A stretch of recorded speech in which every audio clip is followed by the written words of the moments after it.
வணக்கம். ரொம்ப நாள் கழித்து ஜஸ்டிஸ் தமிழ் நேர்களுக்காக நான் மீண்டும் பேச வந்திருக்கிறேன். நீங்களே பார்த்துருப்பீங்க, ஒரு முக்கியமான சப்ஜெக்ட் இன்னைக்கு.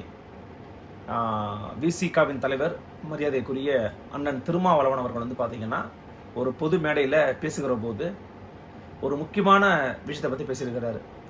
அது குறித்து நான் கூட இப்போ எக்ஸ்தரத்தில் பதிவு கூட போட்டிருந்தேன். நிறைய தோழர்கள் கேட்டிருந்தாங்க, என்ன தப்பு இருக்குது அவர் பேசுனதில்லை அப்படின்னு. ஆக்சுவலி தப்பு சரிங்கிறதுக்கும் நான் போகலை. ஆனால் பொதுவாகவே தமிழ்நாட்டில் பார்த்தீங்கன்னா இந்த சாதி மதம் பார்த்து பேசுறது பழகிறது அப்படிங்கிறதெல்லாம் விட்டு விலகணும், நிராகரிக்கணும், சாதியை தாண்டி மதத்தை தாண்டி இருக்கணும் அப்படிங்கிற ஒரு பொதுவான அழுத்தம் எப்போதுமே இருக்கும் நமக்குள்ள. சிந்திக்கவே மாட்டோம், நம்ம அதை பற்றி பேசக்கூடாதுன்னு நம்ம நினைப்போம்.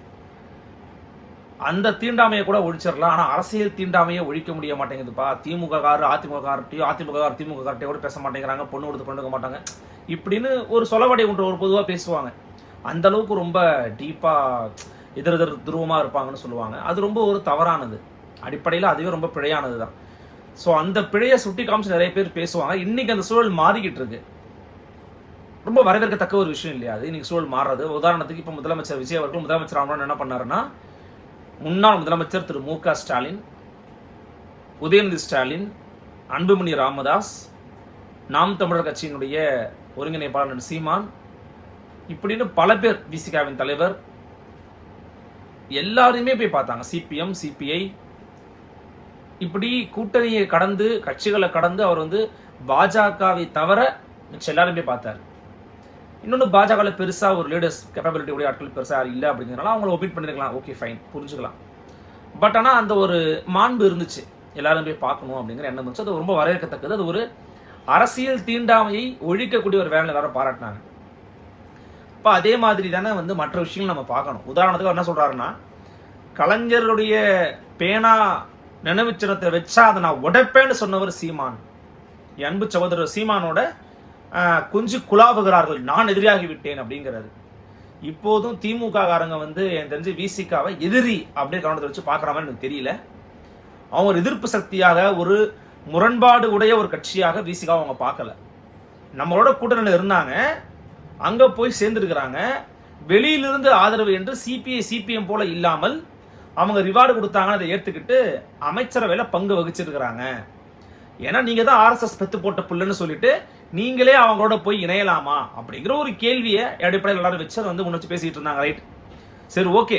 ஆனால் நம்ம இன்னொரு கோணத்தில் பார்க்கும்போது கிட்டத்தட்ட அதே மாதிரி தான் விஜய் அவர்களை குறித்து திரு சீமான் அவர்கள் மிக கடுமையான விமர்சனம் முன் வச்சாங்க. ஆனால் அதன் பிறகு ரெண்டு பேரும் சந்திக்கும் போது அன்பை ஆற தழுவி பரிமாறிக்கிறாங்க. ஒரு புத்தகம் கூட கொடுத்தாரு அவரு. அப்போ அப்படியான ஒரு அன்பு பரிமாற்றம் அங்கே இருக்குது. அது அரசியலை கடந்த மனித மாண்பு. அதே போலதான் ஒரு நிகழ்ச்சி நடக்குது, ஒரு திருமண நிகழ்ச்சிங்க. அது ஒரு திருமண நிகழ்ச்சியில முன்னாள் முதலமைச்சரும் திரு சீமானும் கலந்துக்கிறாங்கன்னா ரெண்டு பேரும் ஒருத்தர் முறைச்சுக்கிட்டு இருப்பாங்களா? இல்ல நீ அங்க நான் மூஞ்சி திருப்பிப்பேன், நான் திருப்பிப்பேன்னு போக முடியுமா? இது என்ன நாகரிகம் எனக்கு தெரியல. முதல்ல என்ன நாகரிகம் அது? அப்ப அந்த இடத்துல வரும்போது ரெண்டு பேரும் பேசிக்கிறாங்க. கொஞ்சி குழாவிக்கல, கொஞ்சி குழாவுதல் என்பது வேறு. கொஞ்சி குழாவிக்கிறாங்கன்னு திரும்ப சொல்றாங்க. ஆனா எந்த பொருள்ல சொல்றாங்கன்னு தெரியல. இப்ப இன்னைக்கு போய் நீங்க திரு சீமான்ட்ட போயிட்டு, அண்ணா இந்த மாதிரி கடலுக்கு நடுவுல கலைஞர் கருணாநிதி நினைவாக பேனா சிலை வைக்க போறாங்கண்ணே, இதை நீங்க இப்ப ஆதரிக்கலான்னு கேட்டீங்கன்னா இப்பயும் எதிர்ப்பாண்டா அப்படின்னு அவர் பேசுவார். எனக்கு தெரிஞ்சு அதுல அவர் மாறுவதற்கான வாய்ப்பு இல்லை, மாறி இருக்கவும் மாட்டார். இப்போ ஒரு பொது இடத்துல பேசிக்கிறாங்க அப்படின்னும் போது உடனடியாக அதை அப்படி கொஞ்சம் குழாவிக்கிறாங்க. இது எப்படி சரி அப்படின்னு கேட்கறது யாரோ கேட்டா பரவாயில்ல, நான் திருமாவளவன் அவர்கள் கேட்கறது தான் ரொம்ப ஆச்சரியமா இருக்குது. இப்போ அரசியல் மாச்சரியங்களை கடந்து இப்போ நாம் தமிழர் கட்சியும் திமுகவும் சந்திச்சுக்கிட்டாலே இவ்வளவு ஒரு என்ன சொல்றது, அது ஒரு வெறுப்பா தான் இருக்குது. அது ஒரு வகையான வெறுப்பு அரசியல் தானே. ஏன் அந்த மாதிரி சொல்லணும்? அரசியலை தாண்டி உங்களுக்கு பாஜகவின் தலைவர்கள் வாழ்த்து சொல்றாங்க. ஏன் இதே போல திமுக பொது தொகுதியை எங்களுக்கு கொடுக்க மாட்டாங்கன்னு சொல்லி பேசினதாக மரியாதைக்குரிய இன்றைய அமைச்சர் வன்னி அரசன் அவர்கள் அன்றைக்கு பேசியிருக்கிறாங்க. அதன் பிறகு திமுகவோட அலையன்ஸ்ல போகலையா? இப்ப திமுகவோட நாம் தமிழர் கட்சி அலையன்ஸ் போகிறதா வெளியில பேசிக்கிட்டு இருக்காங்களே தவிர இப்ப வரைக்கும் அதிகாரப்பூர்வமாகவோ அல்லது மற்ற நடவடிக்கைகள் மூலமாக கூட யாருமே பேசலாங்க. அது திமுகவும் பேசல, நாம் தமிழர் கட்சியும் பேசல. அப்படி வச்சா என்ன ஆகும் ரெண்டு பேருக்குமே தெரியும், இருவருக்குமே தெரியும். ரெண்டு பேருமே ஒரு தோல்வியில் இருக்கிறாங்க, ரெண்டு பேருமே ஒரு ஒரு ஒரு டவுன் மோட்ல இருக்கிறாங்கன்னும் போது சந்திச்சுக்கிறாங்க. அது ஒரு பொது இடத்துல பேசுறாங்கன்றத ஏன் இவ்வளவு கொஞ்சம் குழாவிக்கிறாங்க, போறாங்க வராங்க தான் என்ன? அப்ப அது வந்து நமக்கு ரொம்ப அண்ணன் திருமா கிட்ட இருந்து அந்த விஷயம் வருது ரொம்ப ஷாக்கிங்கா இருக்குது. எல்லாவற்றையும் தாண்டின ஒரு நட்பு அப்படிங்கிறது எல்லாரோட இருக்கிறது தாங்க நல்லது. அப்பதான் நாளை பின்ன ஒரு பொது பிரச்சனை வரும்போது ஒன்னா நிக்கிறதுக்கான ஒரு எண்ணம் வந்து உடனடியா வரும். இன்னைக்கு கூட அண்ணாமலை பேசிருக்கிறதா நான் பார்த்தேன். பொள்ளாச்சியில வந்திருக்கிறவங்களாம் யங்ஸ்டர்ஸ், அவங்கெல்லாம் வந்து அரசியலே தெரியாம வந்திருக்கிறாங்க, அவங்க தப்பு பண்ணா தூக்கி விடணும்னு சொல்லியிருக்கிறார்ல, நல்ல விஷயங்கிறேன் நான். ஆமாங்க, தப்பு பண்ணா அதை சுட்டி காட்டி தட்டி கொடுத்து செய்யறாங்கன்னு பார்க்கணும். இல்லைன்னா அவங்களை நிராகரிச்சுட்டு அடுத்த ஆளை தேர்வு பண்ணதுக்கான வேலையை பார்க்கணும் மக்கள். அதற்கான வேலையை கட்சிகள் செய்யலாம், ஊடகங்கள் என்ன செய்யலாம்னா தப்பை சுட்டி காட்டணும். ஆமாங்க, இந்த அமைச்சர் தவறா செயல்படுறாரு, இந்த அமைச்சர் சரியா செயல்படல, இந்த எம்எல்ஏ பொய் பேசுறாரு, இந்த எம்எல்ஏ நல்லா செயல்படுறாரு சொல்லலாம் நம்ம. அதான் நம்ம ஊடகத்தினுடைய வேலை. அப்போ இந்த மாதிரி ஒன்று பெர்ஸ்பெக்டிவ் இருக்குது. எடுத்த உடனே வந்து இப்போ சீமானும் ஸ்டாலினும் கொஞ்சம் குழாவிக்கிறாங்க, இது எப்படி சரி அப்படின்னு கேட்கிற துணி வந்து அது ஒரு ஆரோக்கியமற்ற அரசியலினுடைய ஒரு முன்னுதாரணம். அப்படி நீங்க யோசிக்க கூடாது. கொஞ்சம் இது வந்து எப்படி இருக்குன்னா, எப்படி சொல்றது, இப்போ திமுகவின் தலைவர் திரு மு க ஸ்டாலின் அவர்கள் வந்து பாத்தீங்கன்னா ஒரு அபிஷியல் மீட்டிங், நித்தி ஆயோக் மீட்டிங்லாம் போனார். அப்போ ஸ்டாலின் அவருடைய பக்கத்திலேயே வந்து பிரதமர் மோடி நின்று இருந்தார், அல்லது பிரதமர் மோடி வந்து ஸ்டாலின் நின்று இருந்தார். எப்படி கொஞ்சம் குழாவிக்கிறாங்கன்னு பாத்தீங்களா அப்படின்னு அன்றைய காலத்துல யாரா அதாச்சும் விமர்சனம் பண்ணியிருந்தா அது எப்படி கேலிக்குரியதா இருக்குமோ அதே மாதிரி தான் திரு ஸ்டாலின் அவர்களும் திரு சீமானும் ஒரு மேடையில ஒரு இடத்துல அமர்ந்து அருகருகில பேசுறதுங்கிறதும் அதை பத்தி பேசுறது இருக்குது. எப்படி ஐயா வைகோ பேசினாரோ அதே போன்றது ஒரு விஷயத்த அண்ணன் திரும்பவும் எக்ஸ்பிரஸ் பண்ணிருக்கிறாங்க. அப்ப அது ரொம்ப வியப்பா இருக்குது.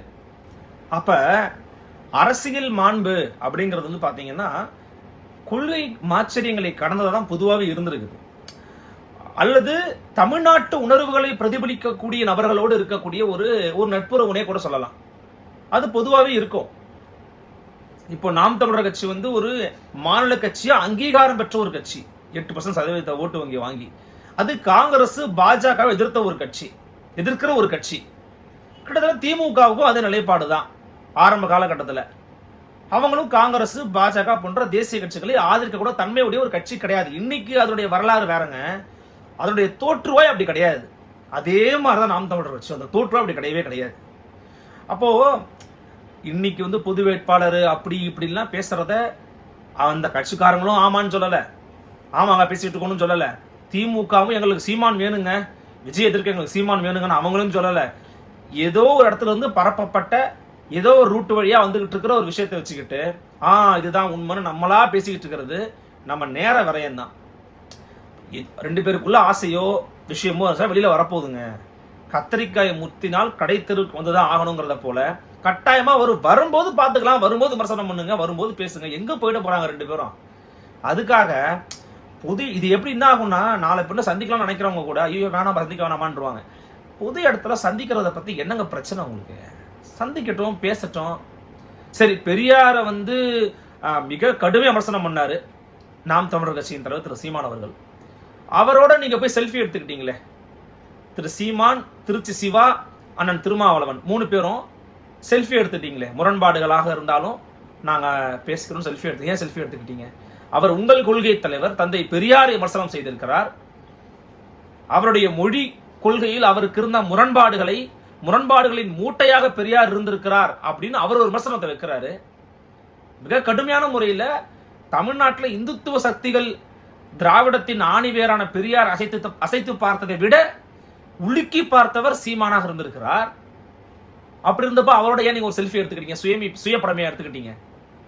அப்படி கிடையாதுல்ல. கொள்கையில முரண்பாடுகள் வரலாம், முன்ன பின்ன இருக்கலாம். அதுக்காக தனி மனித நட்பை நீங்க எப்படி நிராகரிக்க முடியும்? காலம் முழுக்க ராஜாஜியும் பெரியாரும் 2 பேரும் நேர் எதிர் முரணாதான் இருந்தாங்க. அவங்க ஒன்னா நட்பா இல்லையா? ராஜாஜி அவர்களுடைய மறைவின் போது ஐயா பெரியார் அவர்கள் கதறி அழுதாருன்னு பல பேர் சொல்றாங்களே, வரலாறு அறிந்தவர்கள். ஒரே குடும்பத்துக்குள்ள பாஜகவையும் காங்கிரஸ் தமிழ்நாட்டில் இல்லவே இல்லையா? இப்பயும் இருக்கிறாங்களே, இருந்திருக்கிறாங்களே. அந்த மாதிரி விஷயத்தை கடந்து வரணும்னு நம்ம நினைக்கணும். ஒரு வகையில் நான் இன்னொன்னு கூட சொல்றேன், தாவேகாவும் திமுகவும் பாஜக எதிர்க்கிறதுல ஒன்னாகணும்னு சொல்ற திருமாவர்களுடைய கூற்றுமே கூட ஒரு நியாயமானதுதான். அந்த நியாயமான கூற்றை சொன்ன ஒருவர் சீமான போய் ஸ்டாலின் 2 பேரும் மீட் பண்ணிட்டாங்க, எப்படி அவங்க கொஞ்சம் கொலாவலாம், நான் எதிரி ஆயிட்டேன்னு கேட்கறது இருக்குல்ல, அதுதான் முரண்பாடா எனக்கு தெரியுது. ஒரு எக்ஸ்ட்ரீம்ல வந்து ஒரு ஒரு ஒரு ஒரு ஒரு ஒரு விஷனரி தாட்டோட இருக்கக்கூடிய ஒரு லீடர் 2 லீடர்ஸ் பேசிக்கிறத போய் கொஞ்சம் குழாவிக்கிறாங்க, என்ன எதிரியா பாக்குறாங்கன்னா, அது ஏன் ஒரு குறுகிய கண்ணோட்டத்தோட ஏன் பார்க்கணுங்கிறதா நம்ம கேள்வி. அதனால தான் இந்த வீடியோ நான் பேசணும்னு நினைச்சேன். ஸோ அப்படி வேண்டாம், அப்படி எண்ணாதீங்க, அப்படி நினைக்காதீங்க. தலைவர்கள் அப்படிங்கிறவங்க வந்து கட்சிகளை தாண்டி கொள்கைகளை தாண்டி நட்போடு இருக்கிறதுங்கிறது ஆரோக்கியமான அணுகுமுறை. தமிழ்நாட்டுக்கு அது தேவை. அது மென்மேலும் வளரணும், அதை வளர விடுங்க. அது வளரணும்னு நினைக்கும் போது கூட அதை தடுக்க முயற்சி பண்ணாதீங்க. அதுல பெரிய பங்கு நாம் தமிழர் கட்சி கட்டாயமா ஒன்று. அது வந்து நம்ம சொல்றதுல ஒன்றும் வெக்கப்படுறதுக்கு ஒன்றும் கிடையாது. உடனே சொல்லிட்டா இவங்க அவங்களுக்கு சப்போர்ட், அவங்க இவங்களுக்கு சப்போர்ட். நடக்கிறத, நடந்ததை, செய்யறத, செஞ்சதை யார் வேணா பேசலாம். நினைச்சு பாருங்க, முதல்ல அவர் சீமான் மேல நிறைய பேர் விமர்சனம் வச்சாலுமே கூட சித்தப்பா, மாமா, எங்க அண்ணன், எங்க அக்கா, எங்க அத்தா, எங்க அண்ணி இப்படின்ற வார்த்தைகளை தமிழ் அரசியல் சூழலுக்குள் அதிகம் புழக்கத்தில் விட்டவர் திரு சீமான் தான். நிறைய பேர் அப்படிதான் அவர் அடைச்சாரு. திருநாவுக்கரசர மாமான்னு சொல்லுவாரு, திருச்சி வச்சமைய மாமான்னு சொல்லுவாரு, அப்புறம் நயினார மாமானோ அண்ணனோ தான் சொல்லுவாரு, அண்ணாமலைய தம்பின்னு சொல்லுவாரு, விஜயவர்ல தம்பின்னு சொல்லியிருக்கிறாரு, ஒரு தங்கந்தனச எங்க மாமான்னு சொல்லுவாரு, எங்க அக்கா தமிழச்சின்னு சொல்லுவாரு.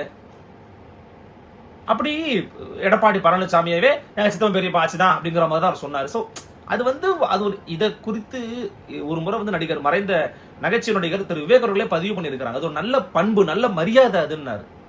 ஸோ அதுக்குள்ள வாங்க, அதுக்குள்ள இருக்கிறவங்கள உங்களுடைய ஒரு குறுகிய எண்ணத்தோட உள்ள வச்சுக்கிட்டு அதை வந்து நிராகரிக்கவோ, அதை வந்து குறுகிய பார்வையில பார்த்து அதை ஒழித்து கட்ட வேண்டிய எண்ணத்துக்கோ வராதிங்க. அதுவும் பெரிய லீடர்ஸ், விஷனரி தாட் உள்ள இந்தியாவில் இதுக்கப்புறமா ஒரு இந்த மாதிரியான ஒரு விளிம்பு நிலை மக்களுக்கான ஒரு இயக்கத்தை கட்டி ஒருத்தர் ஒரு 4 நூற்றாண்டு கால உழைப்ப போட்டு ஒரு கட்சியை கட்ட முடியும்னா முடியாதுங்க. அது ஒரு திருமாதான், அது ஒரு முனைவர் திருமாதான் உருவாக முடியும். அப்படிப்பட்ட ஒரு லீடர் அப்படிப்பட்ட பிளேஸ்ல இருக்கும்போது இப்படி கொஞ்சம் ஸ்லிப்பாக வரான்னு நினைக்கிறோம். மற்றபடி வேற ஒன்றும் அவருடைய தாட்ஸ்ல முரண்பாடுகள் கிடையாது. ஓகே, சொல்லணும்னு தோணுச்சு.